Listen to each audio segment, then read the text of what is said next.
Bien, ya a esta hora nos encontramos con Cecilia Ballarín, ella es gerente comercial de Kantar World Panel y tiene novedades. Nos va a contar cómo está la situación del uso de la gratificación por fiestas patrias para los limeños. Vamos a saber normalmente cómo se utiliza, ¿no? En qué se utiliza y cuáles son los cambios en comparación al año pasado. Sí, nosotros como Kantar World Panel medimos las compras reales de las familias peruanas y lo que buscamos es relacionar todos los años cómo es que los limeños reciben su gratificación. Un punto positivo es que 6 de cada 10 hogares en el Perú están recibiendo una gratificación, lo que eso significa que se genera un incentivo mayor en niveles de consumo, ya sea para destinarlo a pago de deudas o en todo caso para destinarlo a ahorro o algún gustito que nos quisiéramos dar como indulgencia, ¿no? Ahora, esa cifra ha subido, somos cada vez más limeños, estamos hablando solo en Lima, ¿no es cierto? Solo Lima ha incrementado ligeramente, aproximadamente 3 puntos más de personas que han recibido alguna gratificación en este año. ¿Y en qué lo usamos más? ¿En qué se nos va la gratificación que tanto nos alegra pero que se va tan rápido? Bueno, algo que nos forma de algo gratificante tiene que ver que somos cada vez más conscientes en el pago de nuestras deudas. Aquellos hogares que mencionan que destinan su gratificación para el pago de deuda lo hacen aproximadamente en un 80%. Después estamos pensando cada vez en ahorrar más y eso también viene de el tema de que los bancos cada vez más están destinando menor nivel de crédito tanto a las familias y que están siendo mucho más cuidadosos. Tenemos los cuadros precisamente que ustedes mismos han preparado con este estudio, vamos a verlos. Entonces, en pagar deuda, pero ha bajado. Antes se pagaba, el año pasado, 46% de las deudas con la gratificación, ahora el 36%. ¿Eso es positivo o es que estamos dejando las deudas crecer más tiempo? No, eso es bastante positivo, puesto que las familias peruanas están endeudando menos y son cada vez más conscientes de sus limitaciones a incrementar temas de morosidad o al encontrar dificultades para encontrar empleo, están siendo cada vez más eficientes en las comidas las familias peruanas en qué gastar su dinero. Y en el caso de ahorro también hay una buena noticia porque están ahorrando más, precisamente por lo que dices, ¿no? Cada vez están de alguna forma administrando mejor su dinero y ahorrando ahora un 15%. Sí, efectivamente, y esto lo vemos en mejor medida, sobre todo en los niveles socioeconómicos medios, como son el nivel socioeconómico C y el D, que parte de su dinero lo están destinando a cuidarlo y ahorrarlo para, en un corto o mediano plazo, destinarlo ya sea para educación u otros gastos que pudieran tener en el corto plazo. Ahora, entonces ahí se cruza un poco la información porque en la educación también habría bajado un poco la cantidad de dinero de la gratis que se usa para esto.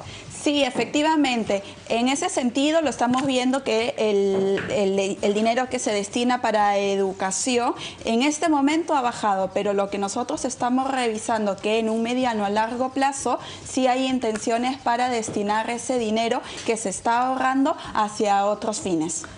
Bien, ¿y otros gastos? ¿Cuáles son los otros gastos en los que podemos gastarnos por ejemplo, cuáles son esos gustitos? Tal vez somos más consumistas. Sí, desde ese lado tenemos que han incrementado algunas compras online o tal vez también hemos revisado algunos viajes, sobre todo a nivel nacional, ahora que hay mayor nivel de accesibilidad hacia los pasajes, ya sea aéreos o de transporte terrestre a través de las distintas promociones que se generan. Y las familias peruanas también estamos viendo que gustos tales como ropa, calzado o tal vez comidas dentro de los restaurantes son como los principales rubros que lo destinan para gastar esta gratificación, que finalmente lo que buscamos es que dentro de este nivel de consumo haya un incremento dentro de las cifras negativas que hasta el momento estábamos visualizando, ¿no?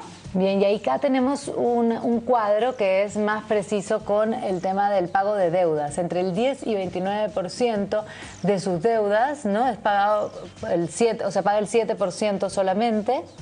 y luego el 30-49% paga 11% de la deuda, el 100% 21%. O sea, hay mucha gente que termina de pagar sus deudas con esta gratificación. Muchas familias peruanas lo que buscan o lo que esperan finalmente es la gratificación de julio para saldar todas esas deudas. Entonces, de aquellas familias que mencionan que van a destinar ese pago de deudas, lo hacen en el 80%, terminan de pagarlos. Entonces vuelven a cero y van pensando hacia un corto mediano plazo en que más pudieran endeudarse en un futuro, ¿no? ¿Cómo va la situación en el interior del país? Porque me decías que esto es Lima, pero de alguna forma también habrán números que revisar a nivel nacional. Sí, efectivamente. Dentro de los estudios que nosotros realizamos, el nivel de gratificación o de familias que reciben una gratificación es mucho menor porque obviamente también tenemos la concentración de empresas privadas más en la capital que en provincias donde todavía el sector público es donde genera mayores niveles de ingresos y empleo dentro de las familias. Entonces todavía existe una brecha bastante grande dentro de las familias de Lima versus las familias de provincias. Más o menos, ¿cuál es la cifra que se maneja de las personas a nivel nacional que reciben gratificación? Mira, Cuando hablamos de gratificación, ¿estamos hablando siempre de julio y diciembre o solamente de julio? En este caso solamente en julio, sí, pero los números no cambian drásticamente dentro de la gratificación que se recibe a final de año.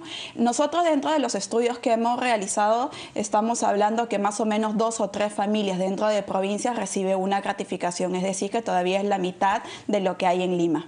2 o 3 de 10, o sea, estamos 10, hablando exactamente, versus 6 que reciben en el caso de la capital. Un 20-30% de peruanos, bueno. Exactamente, todavía hay diferencias y eso tiene que ver, sí, con mucho el caso de la formalidad del empleo y también de la descentralización de crear empresas dentro de provincias que todavía tenemos mucha de la concentración de todo el comercio y todo el desarrollo del país justamente dentro de la capital. Muy bien, muy bien. Entonces, información sobre nuestra grati este año, la grati que se recibe en julio. Gracias a Cecilia Ballarín por su participación en directo. Vamos a hacer una pausa a esta hora y volvemos con más.